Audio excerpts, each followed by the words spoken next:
Hello friends, मैं Gaurav. I am an overseas education and immigration consultant. आज हम बात करेंगे 2023 में कनाडा टूरिस्ट वीज़ा को लेकर के क्या सिनेरियो है, वीज़ा एप्लीकेशन में जो प्रोसेसिंग टाइम है वो कितना है और जो बेस्ट टाइम रहेगा इस साल जिसमें आप अगर अप्लाई करते हैं तो आपके वीज़ा के चांसेस जो हैं वो बहुत ज़्यादा रहने वाले हैं। तो आपको अपनी एप्लीकेशन में कौन सी मिस्टेक्स को जो है वो अवॉइड करना है, तो इन सब टॉपिक्स से रिलेटेड आज हम बात करेंगे और कोशिश करेंगे आप तक जो है वो एकदम करेक्ट इन्फॉर्मेशन पहुंचाई जाए। देखिए, सबसे पहले हम बात करते हैं प्रोसेसिंग टाइम की। तो फिलहाल जो प्रोसेसिंग टाइम है वो अब बहुत ही कम हो गया है, करीबन 15-20 दिन में जो है डिसीजन आ रहा है। प्रीवियस कुछ मंथ्स में बहुत सारे ऐसे लोग जिनके रिलेटिव कनाडा में हैं, स्पॉन्सर बेसिस पे जिन्होंने अप्लाई किया था या जिनके किड्स हैं, पेरेंट्स ने अप्लाई किया था, तो उनके जो डिसीजन है वो बहुत जल्दी आए हैं, 15 दिन में, 10 दिन में। तो प्रोसेसिंग टाइम जो है वो अब कम करके मिनिमम 2 वीक्स से मैक्सिमम 6 वीक्स का जो कर दिया गया है। पहले की तरह नहीं है कि जो 1-1.5 साल पहले था कि बहुत सारी बैकलॉग्स थी, इतने रिसोर्सेज नहीं थे कैनेडियन एम्बेसी के पास कि वो एप्लीकेशंस को है इंडिविजुअली इवेल्युएट कर पाएँ और जो है उनके ऊपर डिसीजन ले पाएँ। तो 1-1 साल लोगों ने वेट किया और साल के बाद भी जो है वीज़ाज़ डिनाई हो गए या फिर लोगों ने परेशान होकर के अपनी एप्लीकेशन को विड्रॉ करना पड़ा। तो अब जो है प्रोसेसिंग टाइम बिल्कुल कम है और जिन लोगों के वीज़ाज़ पहले वेटिंग की वजह से जो है डिनाई हुए थे या फिर विड्रॉ की थी एप्लीकेशन, तो वो लोग भी अब अप्लाई कर सकते हैं। कोई ऐसा इशू नहीं है कि आपने अपनी एप्लीकेशन को विड्रॉ किया था या डिनाई हो गया था तो अब नहीं आएगा, ऐसा नहीं है। आप अप्लाई कर सकते हैं, दोबारा अपनी एप्लीकेशन को आप डाल सकते हैं। और अगर टेक्निकली बात करें, प्रोसेसिंग टाइम जो होता है वो डिपेंड करता है IRCC को आपकी एप्लीकेशन को प्रोसेस करने में कितना टाइम लगता है। जितनी कॉम्प्लिकेटेड आपकी एप्लीकेशन होगी उतना ज़्यादा टाइम IRCC को डिसीजन लेने में लगेगा। एक सिंपल सी बात है, जितनी सिंपल और एक्यूरेट आपकी एप्लीकेशन होगी उतना ही कम टाइम आपकी एप्लीकेशन को प्रोसेस करने के लिए IRCC को लगेगा और उतना ही जो है चांसेस होंगे आपके वीज़ा आने के लिए। तो ये डिपेंड करता है टोटली आपकी एप्लीकेशन के ऊपर, आपकी एप्लीकेशन कितनी एक्यूरेट है और कितनी सही है। तो प्रोसेस टाइम उसी पर डिपेंड करता है। प्रीवियस कुछ वीक्स में हमने ये भी देखा कि 2-3 दिन में या 1 हफ्ते के अंदर जो है डिसीजन आए हैं। तो डिपेंड करता है आपकी एप्लीकेशन के ऊपर। तो ओवरऑल अगर हम बात करें तो आपको ज़्यादा वेट नहीं करना पड़ेगा, 15 से 30 दिन के अंदर जो है आपको डिसीजन मिल जाएगा। तो उसके बाद हम बात करते हैं इस साल अगर आप जाना चाहते हैं कनाडा टूरिस्ट वीज़ा पे तो कौन सा बेस्ट टाइम रहेगा, कब आपको अप्लाई करना चाहिए। देखिए, अगर हम कनाडा के टूरिज़्म को हम समझते हैं तो प्रीवियस कुछ ईयर्स में टूरिज़्म का बहुत ही बुरा हाल था। आप लोग सब जानते ही हैं, कोविड के बाद जो है सिचुएशंस बहुत ख़राब होती चली गई और कैनेडियन टूरिज़्म का बहुत ही ज़्यादा कंट्रीब्यूशन है उनकी इकॉनमी में। टूरिज़्म जो है वो हर साल जो है लाखों लोगों को एम्प्लॉयमेंट प्रोवाइड करता है। तो ये सारी चीज़ें अस्त व्यस्त हो गई और बहुत ही टूरिज़्म को जो है लॉस का सामना करना पड़ा और अब वो चाहते हैं कि अपने हर सेक्टर को जो है वो बूस्ट किया जाए। तो इसीलिए जो है टूरिज़्म को भी जो वो बहुत ज़्यादा जो है वो बूस्ट करना चाह रहे हैं इस सेक्टर को। तो बेस्ट टाइम जो कनाडा में अप्लाई करने का होता है वो होता है जुलाई अगस्त जो मंथ होता है, ये पीक सीज़न होता है कनाडा का।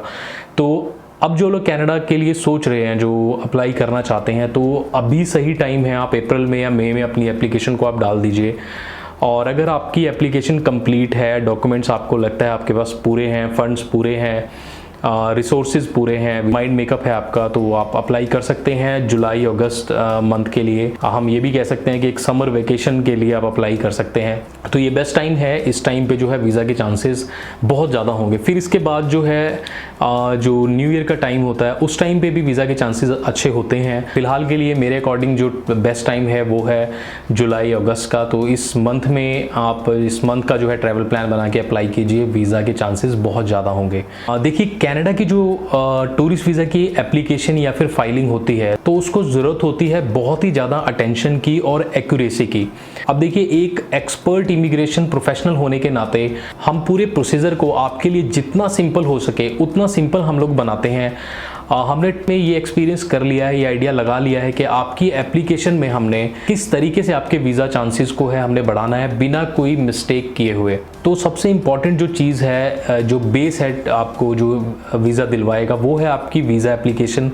तो ये एक बहुत ही सेंसिटिव मैटर होता है। अब अगर आप खुद भी अप्लाई कर रहे हैं तो सबसे पहले आप प्रॉपर जो है नॉलेज के साथ आप अप्लाई कीजिए। डॉक्यूमेंटेशन जो है आपको किस तरीके से आपको रिप्रेजेंट करने हैं, एप्लीकेशन को किस तरीके से रिप्रेजेंट करना है, कवर लेटर कैसा लगाना है, क्या क्या डॉक्यूमेंट्स आपको सपोर्टिंग लगाने हैं, तो ये बहुत ही इंपॉर्टेंट मैटर होता है। तो आपको केयरफुली जो है अप्लाई करना होता है।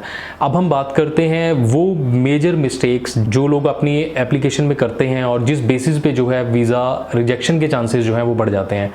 तो सबसे पहली जो मिस्टेक है वो है इनकरेक्ट एंड मिसलीडिंग इन्फॉर्मेशन। अब देखिए, जो भी आप इन्फॉर्मेशन प्रोवाइड करते हैं अपनी एप्लीकेशन में, अपने बारे में, अपने ट्रैवल प्लान के बारे में, अपने फैमिली के बारे में, अपने टाइज़ के बारे में, इंडिया में जो भी इन्फॉर्मेशन आप प्रोवाइड कर रहे हैं वो इन्फॉर्मेशन इनकरेक्ट ना हो, वो इन्फॉर्मेशन बिल्कुल सही हो। सही इन्फॉर्मेशन आप जो है वो प्रोवाइड आपको करनी होती है और मिसलीडिंग इन्फॉर्मेशन ना हो। आपकी जो इन्फॉर्मेशन है अगर सही होगी, मिसलीड नहीं करेगी, तो आपके वीज़ा के चांसेस डेफिनेटली बढ़ेंगे। तो आपको इनकरेक्ट इन्फॉर्मेशन नहीं देनी है, बिल्कुल करेक्ट इन्फॉर्मेशन आपको जो है वो प्रोवाइड करनी होती है जब आप अप्लाई करते हैं।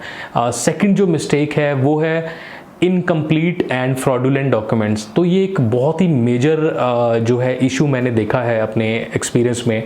तो देखिए, जो लोग अप्लाई करते हैं तो इनकम्प्लीट जो है वो डॉक्यूमेंटेशन की वजह से या फिर फ्रॉडुलेंट डॉक्यूमेंट लगाने की वजह से, कोई फेक डॉक्यूमेंट लगाने की वजह से जो है अपनी एप्लीकेशन को रिजेक्ट करवा लेते हैं। यहाँ तक कि फ्रॉड डॉक्यूमेंट लगाने की वजह से जो है बैन भी जो है आपकी एप्लीकेशन पे लग जाता है, आप फर्दर दोबारा अप्लाई नहीं कर सकते टूरिस्ट वीज़ा के लिए।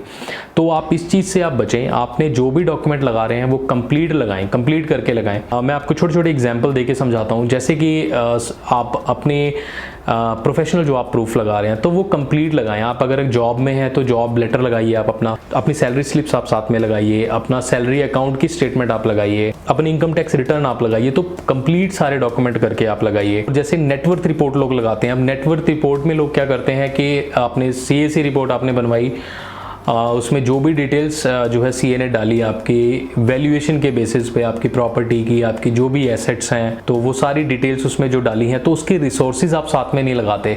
बहुत सारी ऐसी एप्लीकेशन हमने देखी हैं रिजेक्ट होने के बाद। हमने असेसमेंट की जब लोगों की कि उनका क्यों रिजेक्ट हुआ होगा, तो बहुत सारे फैक्टर ऐसे देखे कि उन्होंने इनकम्प्लीट जो है डॉक्यूमेंट्स लगाए हैं, कोई रिसोर्सेज नहीं लगाए उन्होंने।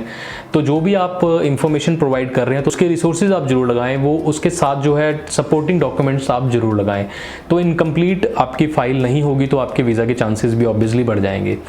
तो उसके बाद जो है फ्रॉडुलेंट डॉक्यूमेंट, कोई भी डॉक्यूमेंट आप फेक मत लगाइए। समटाइम लोग क्या करते हैं, एम्बेसी को मैनिपुलेट करने की कोशिश करते हैं। कोई डॉक्यूमेंट नहीं है तो वो सोचते हैं कि चलो हम इसको बना के लगा देते हैं इस डॉक्यूमेंट को, तो एक दो चीज़ है जो नहीं पकड़ी जाएगी। देखिए, कैनेडियन इमिग्रेशन के पास सारे रिसोर्सेज हैं, वो आपकी एप्लीकेशन को बहुत बारीकी से चेक करते हैं, आपके सारे डॉक्यूमेंट्स को है वो अच्छे से वेरीफाई करने के पूरे रिसोर्सेज हैं उनके पास। तो आप कोई भी डॉक्यूमेंट फ्रॉडुलेंट ना लगाएं, कोई भी फेक डॉक्यूमेंट आप अपनी एप्लीकेशन में ना लगाएं, तो ये आपको बैन भी करवा सकता है वीज़ा के लिए। तो आप बचें। अपने जो आपकी इन्फॉर्मेशन है, अगर आपको टाइम लग रहा है अगर आपको लगता है कि आपके पास डॉक्यूमेंट्स नहीं हैं, अभी कंप्लीट नहीं है आपके डॉक्यूमेंट, फंड्स नहीं है आपके पास, या आपको अपने एम्प्लॉयर से कोई डॉक्यूमेंट मिलने में थोड़ा टाइम लगेगा, या आपके पास किसी भी डॉक्यूमेंट की आपके पास अगर आपको लग रहा है कि कमी है, कि अभी राइट टाइम नहीं है, तो थोड़ा टाइम लीजिए। आप 2 महीने 4 महीने आप वेट कीजिए, फिर उसके बाद अपनी एप्लीकेशन लगाइए। बट लगाइए आप अपने कंप्लीट करके डॉक्यूमेंट्स, और कोई भी डॉक्यूमेंट आप फ्रॉड ना लगाएं, सारे जेन्युइन डॉक्यूमेंट्स आप लगाएं। तो आपकी अगर एप्लीकेशन जेन्युइन होगी, डॉक्यूमेंट सारे पूरे होंगे, तो आपको डेफिनेटली वीज़ा जो है वो मिलेगा। तो अगर आपके कोई भी क्वेश्चन है, कोई भी क्वेरी है आपकी, तो आप दिए गए नंबरों पे हमें कॉल कर सकते हैं, कमेंट्स में आप पूछ सकते हैं, तो हम डेफिनेटली आपकी हेल्प करेंगे। So thank you so much, all the very best.